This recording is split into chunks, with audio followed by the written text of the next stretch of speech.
What if the choice you made in a single night echoed across 15 long years on a cold frontier evening? A cowboy stumbled upon a young Apache girl, broken and barely alive. Helping her meant danger. His neighbors would call him a traitor. The law could brand him a criminal. And yet, he chose mercy over fear. He chose to save her life. Now, 15 years later, she rides back into his valley not as the helpless child he once carried, but as a woman with evidence, allies, and the power to expose corruption that has swallowed entire families. She carries with her the memory of his kindness and the weight of unfinished justice. What would you do if the past returned to your doorstep, demanding not just answers, but courage? Would you stand tall beside her, or turn away from the storm she brings? This is more than a tale of the Wild West. It is a story about debts of honor, choices that never die, and how compassion can grow into something greater than either person ever imagined. Stay with us, and before we begin, don't forget to like, share, and subscribe for more stories that remind us who we truly are. Caleb Mercer was mending the broken line of his fence when he caught the sound of hooves rolling like thunder across Painted Sky Valley. He straightened, shading his eyes against the rising sun. At first he expected neighbors riding in from Prospector's Bluff, or maybe merchants passing through. But what crested the ridge was nothing he could make sense of. An entire column of mounted warriors was coming toward Coyote Ridge Ranch, their faces streaked with paint, their movements sharp and disciplined. They rode in silence that carried more weight than any war cry. For years, folks had said the Apache were gone from these parts, forced to Redstone territory, pushed away by treaties nobody ever honored. Yet here they were, bearing down on his land like ghosts pulled out of the past. Caleb's hand moved to the rifle leaning against the fence post. Instinct told him danger was close, but something else rooted him where he stood. At the head of the riders was a woman. Her war paint masked half her face, but her eyes, those eyes pierced him in a way that churned his gut. It was as if she knew him, as if she had been searching for him all this time. The riders halted 50 yards from his property line, not close enough to strike, not far enough to be ignored. Caleb had lived long on the frontier, and he knew war parties didn't pause for conversation. They struck fast and without hesitation, yet these warriors sat still as stone, all waiting on the woman in front. Then she broke every rule he thought he understood about Apache warfare. She swung down from her horse and walked toward him alone. Palms open, no weapon in sight. Caleb's breath tightened. There was something familiar in her step, her face, her eyes. Memories stirred like dust in a storm. When she stopped just outside the fence, she spoke his name. Caleb. One word, but spoken as though she had carried it for years. Caleb's mind raced. 15 years was a long time, but some faces never leave you. Some debts don't fade. Her war paint could not hide the scar trailing from her temple down her jaw, a scar he remembered all too clearly. This was Naya Kiona, the half-dead girl he had found by Juniper Creek, broken and bleeding, so many years ago. "You remember," she said, her voice low but steady, her English sharp now, clear and polished. Caleb swallowed hard. "Naya, but how they said your people were sent away, to Redstone territory." She gave a bitter smile. "The soldiers said many things, most of them lies." She lifted her chin toward the warriors waiting on horseback. "These men are not from Redstone. They come from 7 tribes bound together under one cause. Caleb's gaze swept over them again. She was right. Their weapons, their clothing, their markings, this was no single tribe. This was something bigger, something that wasn't supposed to exist. What cause, he asked, though he already dreaded the answer. Justice, Naya said simply. She reached into a leather pouch and pulled free a paper sealed with wax. Even from where he stood, Caleb recognized the letterhead Blackthorn Trading Company. 3 days ago, Silas Whitcomb filed a claim against your ranch. She told him. He says you owe him $800, feed and supplies from 2 winters back. Caleb's jaw tightened. That's a lie. I've never borrowed a dime from Whitcomb or anyone else. I pay cash, always. I know, she replied calmly, because I've spent 2 years investigating him. You're not the first. Yours is the 17th ranch he has tried to seize with forged debt papers. The other 16. They weren't as fortunate. Caleb felt the ground tilt beneath him. What happened to them? They lost it all. Their land, their homes, their stock. Whitcomb has a judge who doesn't ask questions and a lawyer who makes the forgeries look clean. Her eyes locked on his. But when he came for you, he made one mistake.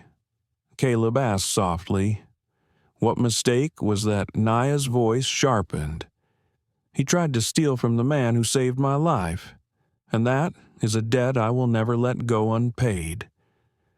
The weight of her words pressed down heavy. Caleb had always known Silas Whitcomb was ruthless, but this was no longer just greed. It was a campaign, and it had come straight to his door. Caleb Mercer studied the woman standing before him, struggling to reconcile memory with the reality in front of him. 15 years earlier, he had carried a dying child into his home, her face pale with fever, her body broken and bruised. That girl was gone. In her place stood a woman who radiated strength and intelligence, a leader who spoke with certainty. How do you know all of this? Caleb finally asked, his voice thick with disbelief. Naya Kiona's gaze held steady. Because after you saved me, I didn't disappear into nothing. I learned, I studied, I became what I needed to be to live in both worlds, yours and mine. She turned slightly, gesturing to the riders behind her. These men don't follow me because of family ties or tradition. They follow me because I gave them something Whitcomb never could purpose, and the knowledge to carry it out. Her words carried weight, but her eyes carried fire. Caleb realized the frightened girl he had once hidden was long gone. In her place stood someone who had transformed pain into resolve. I didn't vanish 15 years ago, she continued. I went east, first to St. Lyle, then Silvergate. I studied law, business, strategy. I learned how men like Silas Whitcomb twist paper and bribe officials to take what is not theirs. I learned the very weapons they use: contracts, signatures, sealed documents, and I learned how to dismantle them. Caleb stared. The memory of the young girl who had barely spoken English collided with the image of the woman before him, speaking with the poise of a trained attorney. So, tell me, he said carefully, what exactly are you planning? Her answer landed like a stone. Tomorrow morning, Whitcomb is coming here with Sheriff Amos Keegan and a court order. They plan to seize Coyote Ridge Ranch. They believe you will be alone, unarmed in the face of the law, with no way to prove their debt papers or forgeries. Caleb's stomach clenched. Tomorrow was Saturday. The bank in Prospector's Bluff would be closed. No way to gather statements or receipts. The timing was flawless. You won't be alone, Naya added firmly. She whistled sharply, and one of her warriors rode forward carrying a leather satchel. She opened it and pulled out a thick stack of documents. These are depositions from the 16 families Whitcomb has already ruined, copies of original agreements before they were altered, bank records, sworn testimony from Ephraim Cole, the clerk who grew tired of Whitcomb's schemes. Everything we need. Caleb flipped through the pages, his hands trembling. This could destroy him. It's more than enough, she said grimly, but we must let him step into the trap himself. He needs to expose his greed before the sheriff's own eyes. Only then will the evidence crush him. But if Sheriff Keegan sides with Whitcomb despite it all, she glanced back at her silent warriors. Then we turn to a different kind of justice, one that doesn't require a gavel. The meaning was clear. They weren't just prepared for court, they were prepared for battle. Caleb swallowed hard, realizing how close the ground beneath him was to breaking apart. "There is something else you must hear," Naya said quietly. Her tone shifted. Darker, heavier. "Whitcomb didn't pick your ranch by chance. He knows about that night 15 years ago, when you carried me from Juniper Creek. He knows you helped me. This claim on your land, it's revenge." Caleb froze. How could he possibly know that? Because someone told him. The words struck harder than a rifle shot. Caleb's mind reeled. Someone had betrayed the secret he and one man had sworn would never be spoken. Who, he demanded. His voice cracked under the weight of it. Who could have known? Naya's eyes softened with pain. Dr. Edwin Hale, the town physician you trusted when my fever nearly killed me. He swore never to reveal the truth. But before his death 3 years ago, he unburdened his conscience to his son. The name hit Caleb like a hammer. Dr. Edwin Hale had been his closest friend, a man of integrity, or so Caleb had believed. He had carried Naya to Hale's door that night, begging for help. The older doctor had treated her and sworn secrecy. Caleb had believed him. Edwin's son, Dr. Nathan Hale, inherited his practice. Naya explained, but he also inherited his father's debts to Silas Whitcomb. To clear them, he sold the secret. He gave Whitcomb everything, details of your land, your finances, even your routines.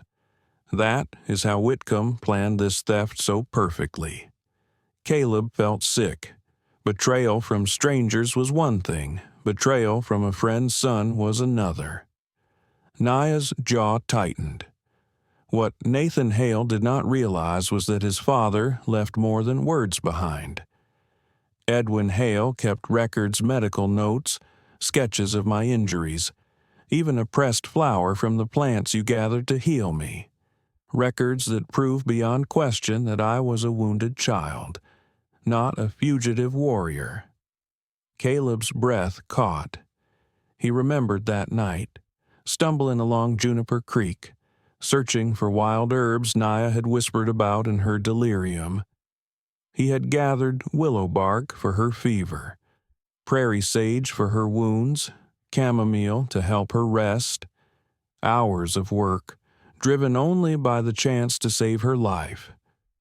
Now, those desperate nights had become evidence, proof that he had sheltered a dying girl, not an enemy. Proof that Whitcomb's tale of him as an Indian sympathizer harboring a fugitive was nothing but a weaponized lie. Caleb looked at Naya again. "You've thought of everything." Her voice was steady. "I have had 15 years to think. 15 years to plan for the moment I could repay the man who gave me a second life. Tomorrow, Whitcomb will come here with paper and a sheriff. He believes you will stand alone, but you will not, because I owe you more than words. Caleb Mercer, I owe you justice." Caleb felt a strange calm settle over him, even as his heart hammered. He had not asked for this fight, but the storm had found him anyway. And now, because of one act of compassion 15 years earlier, he had an ally whose strength reached further than he ever could have imagined.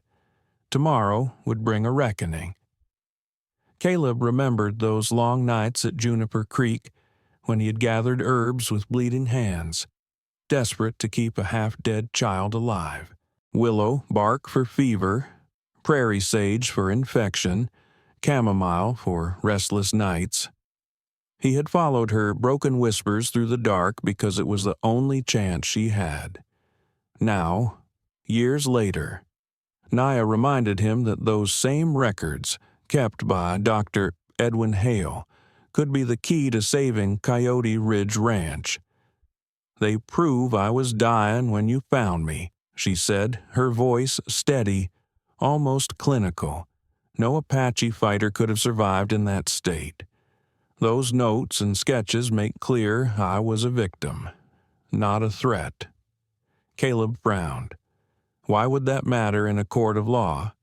"Because Silas Whitcomb's plan depends on branding you an Indian sympathizer," she explained, her words sharp with anger. "He wants to paint you as a man who sheltered a fugitive and betrayed civilized society. He will use fear and prejudice to justify seizing your property. But those medical notes, those herbs you gathered yourself prove the truth. You saved a child's life. That destroys his lie." Caleb shook his head, still trying to comprehend the scope of her preparation. "You've thought of everything." Naya's eyes softened for the first time since her arrival. "I've had 15 years to think. Caleb, 15 years to plan for this moment." She hesitated, then added, "But there's more you need to know. Nathan Hale is not just Whitcomb's informant. He is his partner." Caleb stiffened. "What do you mean the 16 families Whitcomb ruined?" Naya said, her tone edged with disgust. "When their land was stripped away, when their livestock was seized, they were left destitute. And who do you think they turned to when sickness came? Nathan Hale. He treated them, but not out of kindness. He took what little they had, left keepsakes, tools, heirlooms in exchange for his services. Whitcomb stole their land. Hale profited from their misery. Together, they created a machine built on greed." Caleb felt rage boiling in his chest. Edwin Hale had once been his closest ally, a man of compassion. To know his son had twisted that legacy into something so corrupt cut deeper than any betrayal he had ever known. "Tomorrow," Naya continued, "when Whitcomb and Sheriff Amos Keegan arrive, Nathan Hale will be with them. He intends to declare you unstable. He'll say you've lived alone too long, that you're imagining enemies where none exist. His medical testimony will lend weight to Whitcomb's forged claims." Caleb clenched his fists. "And you're going to stop them." "We are going to stop them," Naya corrected. Her eyes gleamed with the certainty of a general. She whistled, and another warrior rode forward, this time carrying a satchel that looked almost identical to the ones frontier doctors carried. Naya opened it and revealed a collection of neatly labeled bottles and dried herbs. Caleb blinked. "A medical bag. Yes," she said with a small smile. "One just like Nathan Hale's. Tell me, Caleb, how much do you still remember about the plants you gathered for me?" Memories rushed over him, the bitter taste of willow bark tea, the pungent smell of sage leaves crushed into poultices, the faint sweetness of chamomile steaming in tin cups. "I remember some," he admitted slowly, "but I'm no doctor." "No," Naya agreed, "but you learned more about traditional medicine in that 1 week than many physicians ever will. You didn't learn from books. You learned from necessity because my life depended on it." She held up a small brown vial. "This is concentrated wild potato root. In small amounts, it creates strong but temporary sickness cramps, sweating, nausea, nothing dangerous, but enough to make a man appear gravely ill." Caleb's eyes widened. "You want to poison them?" "Not poison," she corrected firmly. "Reveal. When Whitcomb and Hale arrive tomorrow, we will serve them coffee, as any good host would. Only this coffee will carry a drop of this extract, enough to force their true colors into the open." Caleb began to understand. If Whitcomb fell ill in front of everyone, all eyes would turn to Nathan Hale. The question would be whether he treated his partner as a physician should, or whether he brushed it aside in favor of pushing their fraudulent claim. Either way, the sheriff would be watching. Naya leaned closer. "Sheriff Amos Keegan isn't a corrupt man. He believes in procedure. When he sees Nathan Hale neglecting Whitcomb's real symptoms, he will start questioning everything about their partnership." Caleb nodded slowly, the plan taking shape in his mind. "And that's when we bring out the forged papers." "Not only those," Naya said, her voice low. She reached deeper into the satchel and pulled out a worn leather journal. She placed it in his hands like it was a holy relic. "This belonged to Ephraim Cole, the clerk in Whitcomb's office. Before he vanished, he gave it to me. It holds every secret. The forged transactions, the names of officials paid to look the other way, every family they've ruined." Caleb opened the book, the ink faded but legible. Page after page listed names, sums, properties, families he knew: Hank Donner, Lydia Carr, good people who had lost everything. He felt a low whistle escape his lips. "This is devastating. It is more powerful than any bullet," Naya said. "When the time comes, it will bury them." Caleb looked at her, and for the first time since she appeared in the Painted Sky Valley that morning, he felt a flicker of hope. Naya had not come to settle an old debt with words alone. She had come with an army, with evidence, with strategy sharpened by years of preparation. Still, doubt gnawed at him. And if Whitcomb fights back harder, if the sheriff falters, Naya's eyes hardened like steel. Then we remind them that justice is not only written on paper, it can also ride on horseback.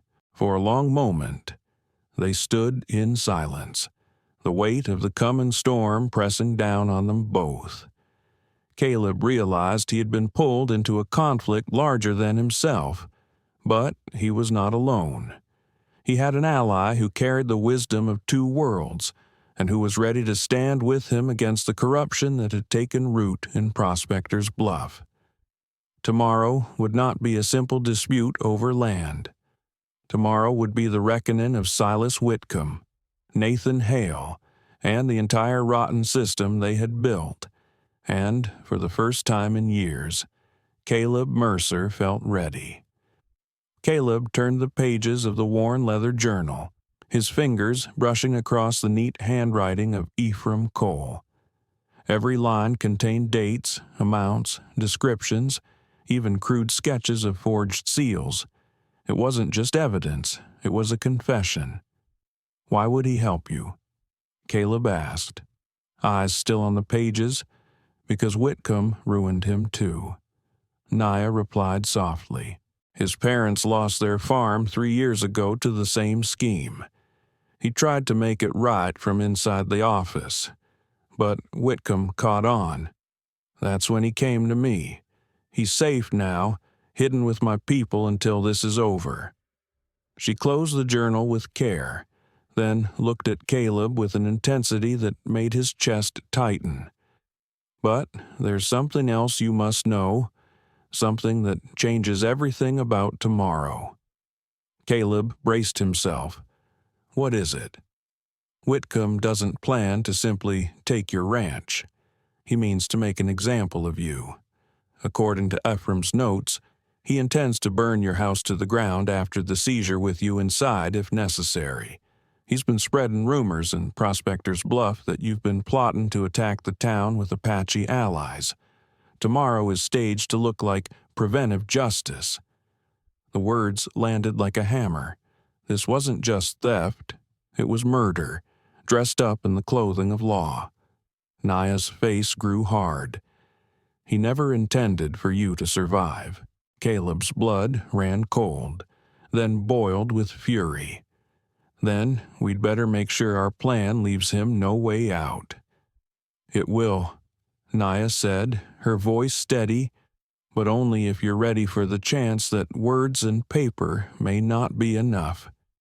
Caleb looked toward Painted Sky Valley, where her warriors had gathered.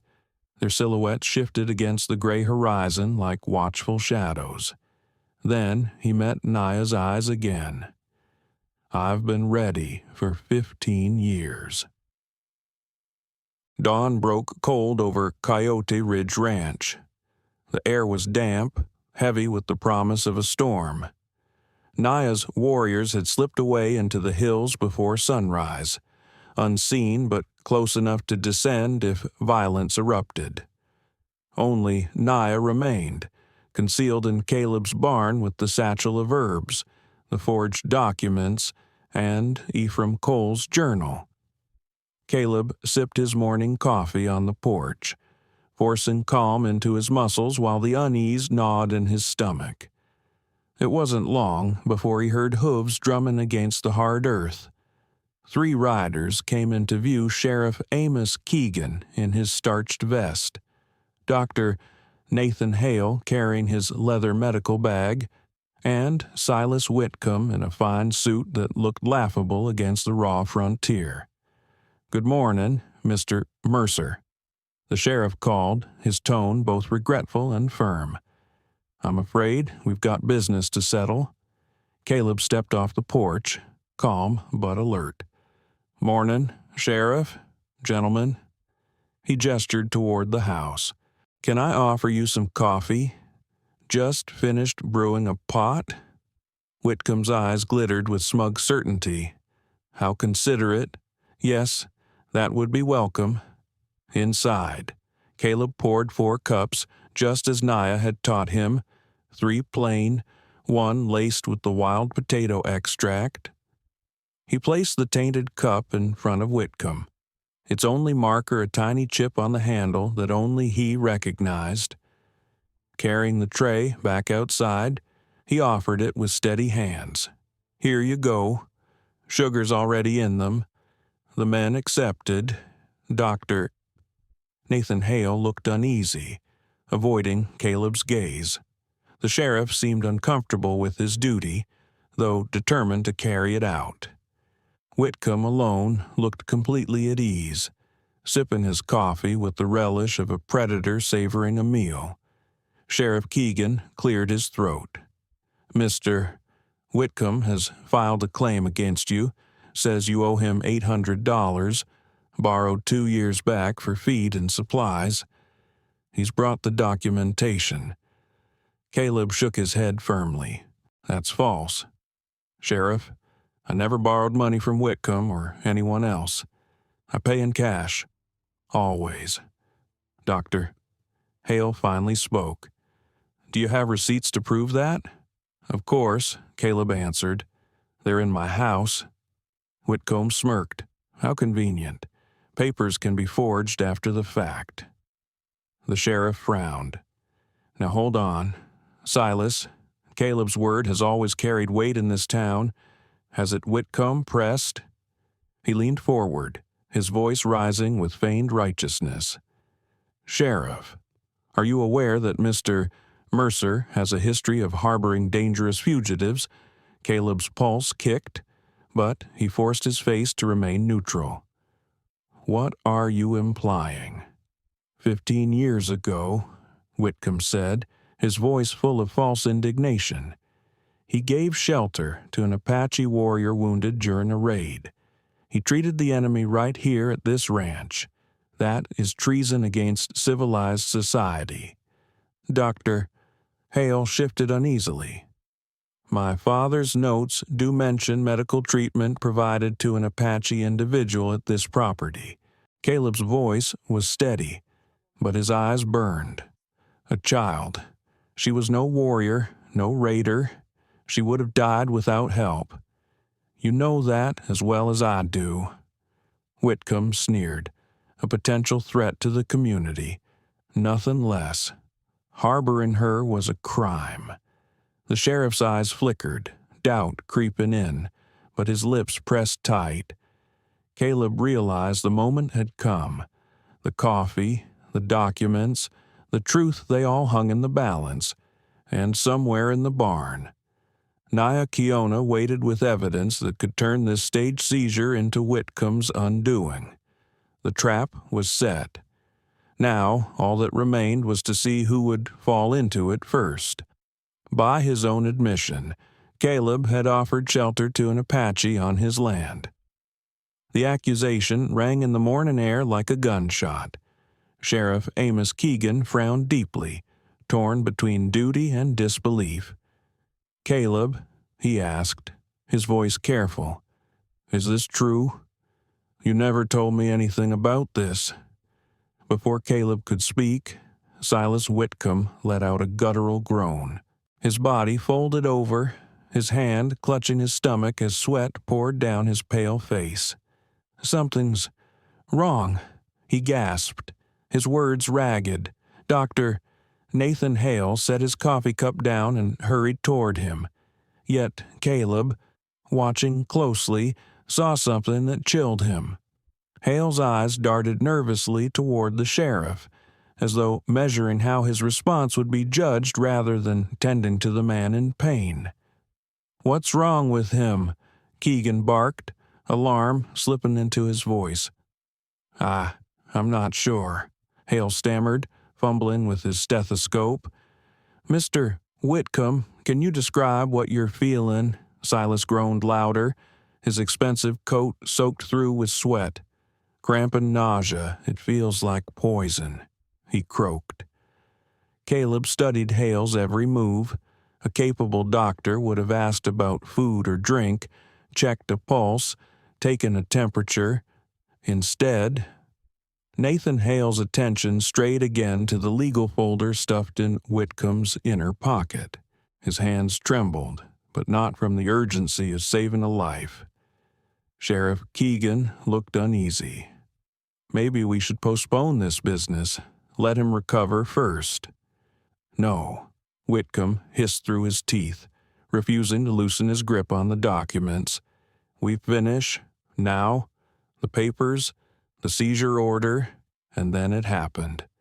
The barn door creaked open, and Naya Kiona stepped out, her presence calm but commanding. In her hands, she carried Dr. Edwin Hale's old medical journal and the leather book of records from Ephraim Cole. Her timing was perfect. The young doctor's hesitation had already painted him in a suspicious light, and Whitcomb's arrogance left him vulnerable. "Sheriff Keegan," she called, her voice clear and steady. "I have information you need to see." The sheriff's hand instinctively shifted toward his revolver, but something in her stride measured, unthreatening, deliberate, made him pause. This was not someone charging into violence. "Who are you?" Keegan demanded, though his voice carried more curiosity than aggression. "My name is Naya Kiona. I am the Apache child Caleb Mercer saved 15 years ago." She lifted the journals higher, "and I carry proof that Silas Whitcomb and Dr. Nathan Hale are attempting to rob this ranch through fraud." Nathan Hale's face drained of color. "That's impossible. You can't be her. She was only a child." "Children grow up, doctor," Naya said evenly, "especially when given the chance to live." Her eyes locked on his, sharp and unyielding. She opened the elder Hale's journal, turning the pages toward the sheriff. "These are your father's notes. Every detail of my injuries, every measure taken to keep me alive. They show plainly that I was no warrior, no raider, but a dying girl who was attacked and left to perish. Caleb Mercer did nothing but act with mercy. Whitcomb, still doubled over in pain, snarled, 'Sheriff, arrest her. She's a fugitive.' What Naya cut him off, her voice rising with controlled force. 'A child.' She flipped a page in the journal. 'At the time, I was 12 years old. I had 3 broken ribs, a head wound, and infections from untreated cuts. Hardly the profile of a threat to your town.' Sheriff Keegan took the book, his brow furrowing deeper with each line he read. The careful notes, the sketches of injuries, the pressed flour Caleb had once gathered at Juniper Creek, it all painted a clear picture. His hands tightened around the journal as if he could feel the weight of truth pressing into his palms. "Dr. Hale," Keegan said sharply, turning his gaze, "shouldn't you be more concerned about your patient's state right now?" Nathan Hale swallowed hard, fumbling with his stethoscope. "Of course, Sheriff. These accusations are shocking." "More shocking than a man suffering what looks like poisoning?" Naya asked, her voice cutting through his excuse. "If you cared for your patient, wouldn't you ask what he ate or drank? Wouldn't you check the simplest causes first?" The question hung heavy. The implication was clear. Any doctor worth his title would have already suspected the coffee. Keegan's eyes narrowed. His suspicion now turned from Caleb to the very men who had dragged him here.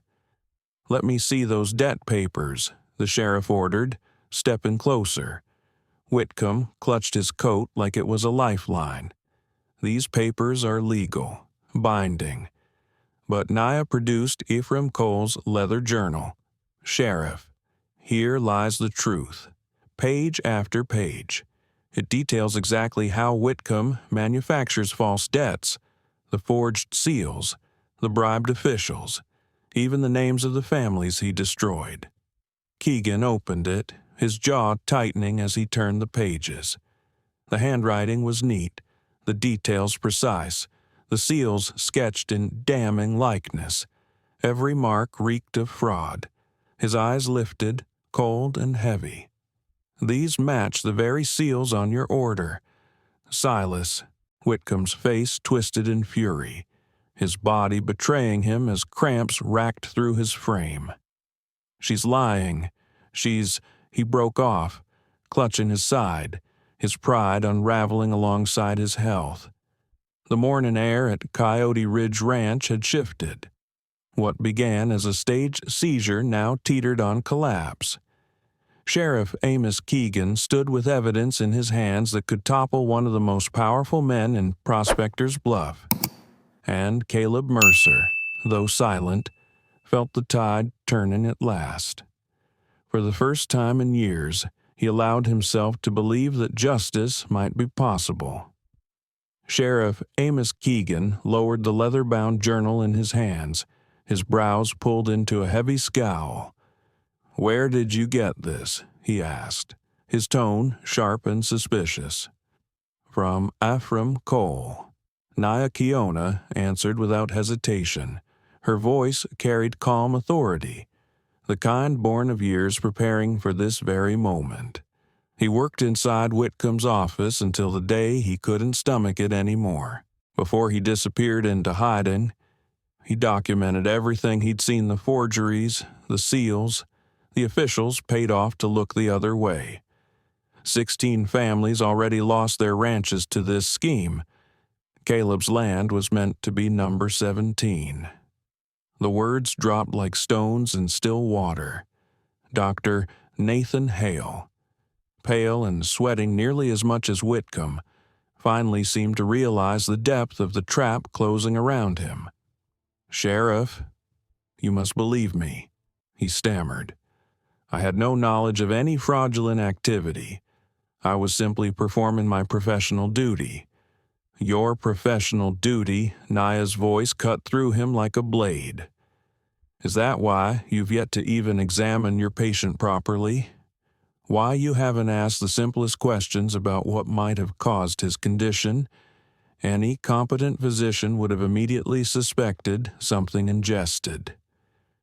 Keegan's eyes flicked between the sickly businessman, the trembling young doctor, and the damning evidence in his hands. He could see the shape of the truth now, ugly and undeniable. "Mr. Whitcomb," the sheriff said slowly, "why is it that you're so determined to push this seizure through when you're supposedly suffering from such severe illness?"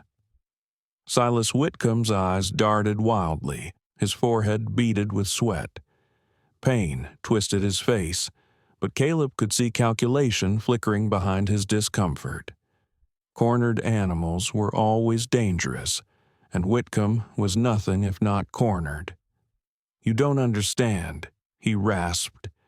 "This isn't over.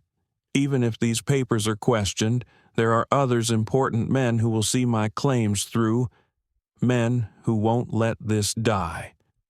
The unfinished threat hung heavy in the morning air. And then came the sound that shattered the stalemate, the rhythmic thunder of hooves. Horses, dozens of them, approaching from every direction. The earth itself seemed to tremble beneath their weight. Sheriff Keegan's hand flew to his revolver, but Naya simply smiled, her composure unshaken. "Those aren't enemies, Sheriff. They're allies, families, men, women, children, the very people Whitcomb cheated." The riders swept into view.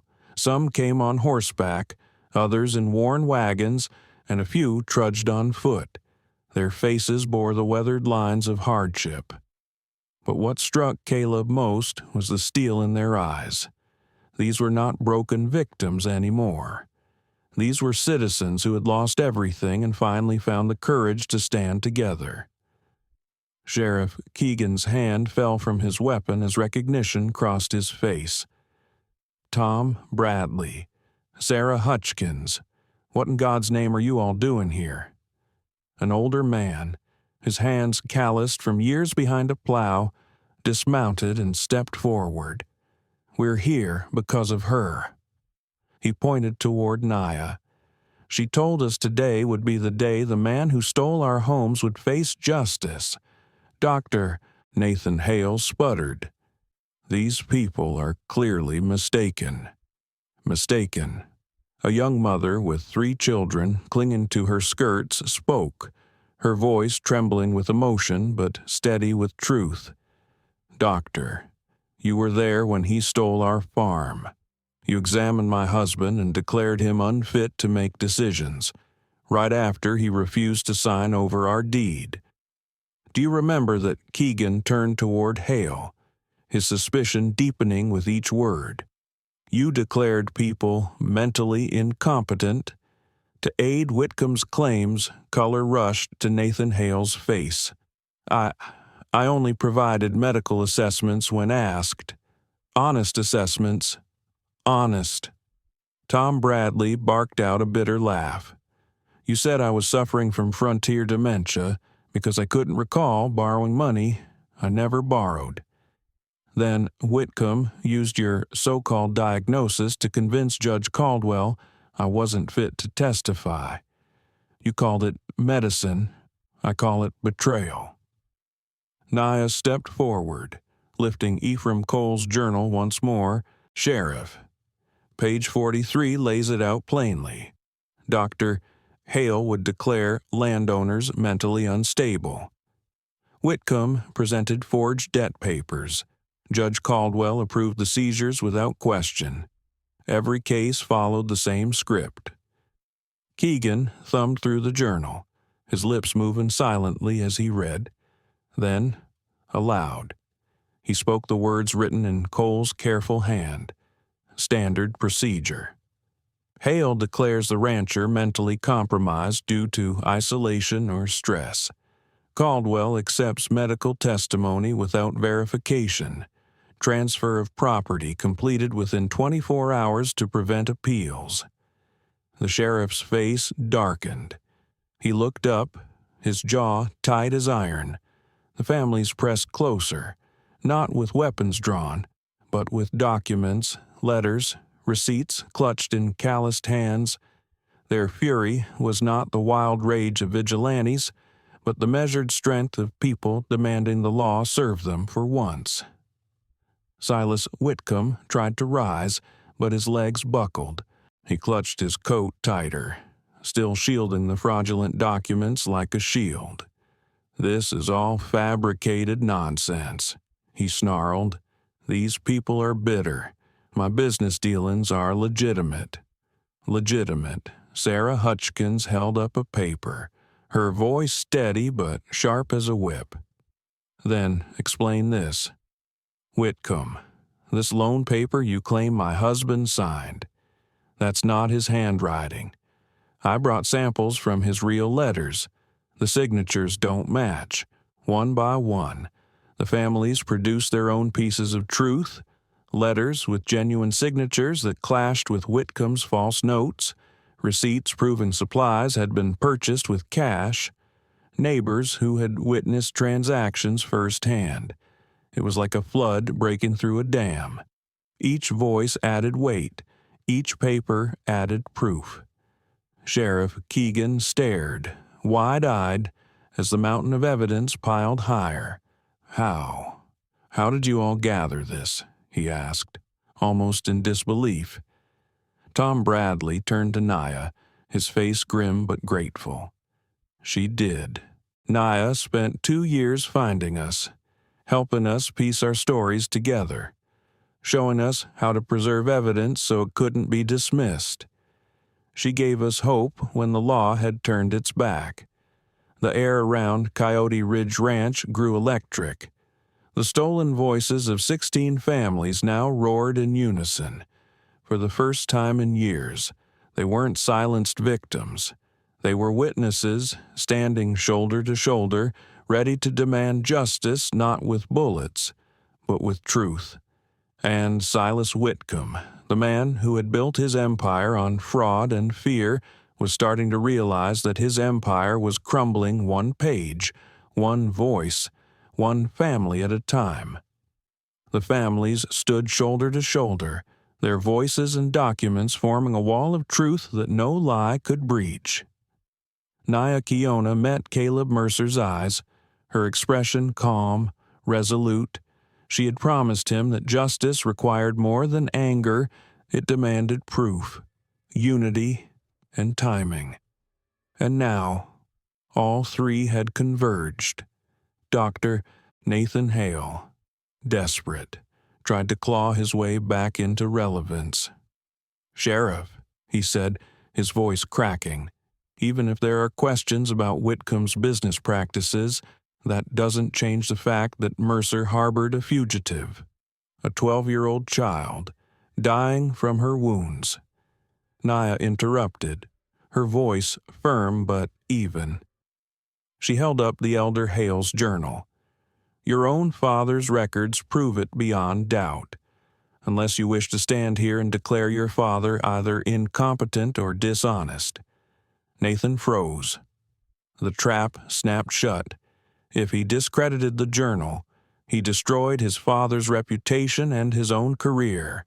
If he upheld it, then he admitted Caleb had saved an innocent child, not concealed a threat. Sheriff Amos Keegan looked around the weeping families, the damning papers, the nervous doctor, the sickly businessman clutching his fraudulent claims. The sheriff had been handed lies before, but never such overwhelming truth. His jaw tightened as he reached for his handcuffs. "Silas Whitcomb, you're under arrest for fraud, forgery, and conspiracy to steal property. Dr. Nathan Hale, you are under arrest as an accessory to these crimes. This seizure order is hereby null and void pending full investigation." Gasps rippled through the gathered crowd. Whitcomb's face twisted, half in pain, half in rage. "You fool," he spat, sweat dripping into his eyes. "You have no idea what you're doing. Powerful men stand behind me. This isn't over." But as he scanned the circle of witnesses, the 16 families he had ruined, Naya Kiona's steady gaze, Caleb's quiet strength, he saw the truth in their faces. His reign of intimidation was finished. The debt of honor that began 15 years earlier, with a dying Apache girl rescued by a rancher at Juniper Creek, had finally come full circle. 3 months later, the dawn over Painted Sky Valley was crisp, golden light spilling across the ridges. Caleb Mercer stood on the porch of Coyote Ridge Ranch, sipping coffee as the sun lit his fields. For the first time in years, his land felt truly secure. The trials had ended only a week before. Silas Whitcomb had been sentenced to 15 years in Redstone Prison for fraud, forgery, and conspiracy. Judge Caldwell, exposed as his silent partner, was stripped from the bench and faced his own charges. Dr. Nathan Hale, found guilty of enabling fraud and exploiting families with false diagnoses, lost his license and was sentenced to 5 years. But the victory was more than personal. All 16 families had their properties restored. The territorial court, embarrassed by the scale of corruption, expedited the process and even compensated families for their losses. Tom Bradley had already started raising beams for a new barn. Sarah Hutchkins reopened her small shop in Prospector's Bluff. Everywhere Caleb rode, he saw the valley stirring back to life, fences repaired, smoke curling from homesteads thought lost forever. The sound of hoofbeats broke his reflection. Caleb smiled, recognizing the rhythm. Naya Kiona rode up, dismounting gracefully near the fence. Today she came alone, just as she had on that fateful morning months earlier. "Good morning," she called, tying her reins. "Mornin', Naya," Caleb replied warmly. "Coffee's ready, as always." They sat on the porch, mugs in hand, watching the valley awaken. Their silences had grown comfortable, filled not with distance but with trust. Finally, Naya spoke. "I received a letter from the territorial capital yesterday. They've offered me a position as a liaison between tribal councils and territorial courts, recognition of my legal training." Caleb raised his eyebrows. "That's no small honor. Will you take it I'm considering it?" she admitted. "The work I've done helping families fight corruption, organizing cases, it could grow stronger with official support, but it would also mean more time in courtrooms, less time riding free across the land." Caleb chuckled softly. "Sounds like you're caught between two worlds again." Naya shook her head, a faint smile tugging her lips. "Not caught anymore. I've learned I don't have to choose. I can bridge them. Look at this valley. These people aren't just Apache or settlers anymore. They're a community that stood together against injustice. That's something new, something worth building on." Caleb nodded, gazing at the homesteads dotting the hills. "And your warriors, the confederation you built, they remain," she said seriously. "We've proven tribes can unite, not just for battle but for protection, for justice, for a voice in shaping their future. That won't disappear." She looked out toward the valley, her eyes reflecting both pride and responsibility. The Confederation was never about war. It was about ensuring our people are seen, respected, and safe. Caleb leaned forward, resting his elbows on his knees. "Speaking of futures, I've been thinking about expanding here, maybe breeding horses, but I can't do it alone. I'd need a partner who understands both tradition and modern trade." Naya turned to him, surprised. "Are you offering me a business partnership? I'm offering you the chance to put down roots without losing your freedom." Caleb said quietly, "Equal, say, equal profit. 15 years ago, you needed someone to believe in your right to live. Now I'm asking if you believe in my vision for what this place can become." For a moment, she was silent. Then she set her cup down and extended her hand. "Partners." Caleb clasped her hand firmly. In that simple shake, a circle closed. A life saved by compassion had grown into a shared dream for the future. "You know," Naya said softly, "when I was 12 and barely clinging to life, I promised myself something. If I survived, I would repay the man who saved me. I thought stopping Whitcomb fulfilled that promise." "No," she continued, her eyes meeting his. "Stopping Whitcomb was justice. But this building something lasting together is true repayment. This is how we honor what began that night by Juniper Creek. You chose compassion over fear. That's the foundation for everything else." Caleb looked out across his land, soon to be their land, and smiled. 15 years ago. I thought I was just helping someone in need. And you were, Naya replied. But sometimes helping one person changes everything. Sometimes one act of kindness ripples further than you ever imagine. The sun climbed higher, painting the valley in brilliant colors. Families rebuilt homes. Smoke curled from chimneys. Children's laughter carried on the breeze. On the porch of Coyote Ridge Ranch, a rancher and an Apache woman sat side by side, planning not just for themselves, but for a community born of struggle and rebuilt with hope. The cowboy who once saved a forgotten girl had learned that debts of honor never truly end. They transform into justice, into friendship, into a vision for a future brighter than either had dared to dream.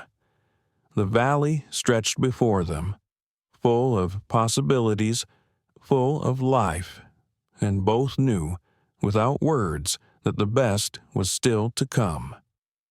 The heart of this story is not about land or even about law. It is about the ripple of a single decision. Caleb Mercer did not know that saving a wounded child would one day save his own ranch, restore justice to 16 families, and build a bridge between two worlds. For those of us who have lived many decades, this truth feels deeply familiar. Life is not made by grand victories alone, but by quiet moments when we choose compassion over fear, generosity over silence. We may think our small acts go unnoticed, but they live on in others, shaping their choices, giving them courage when they most need it. Just as the Apache girl remembered a kindness from years past, so too do the people in our own lives carry the memory of how we treated them. For an older generation, the lesson is clear. It is never too late to plant seeds of dignity, respect, and hope. They may outlive us, creating communities and legacies we cannot yet imagine.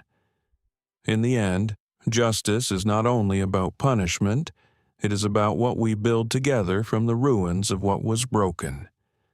Thank you for spending your time with us and for letting this story live in your hearts. If it touched you, please like, share, and subscribe to Frontier Hearts. Your support helps us bring more stories of courage, compassion, and justice from the frontier to you. We're grateful you're part of this journey.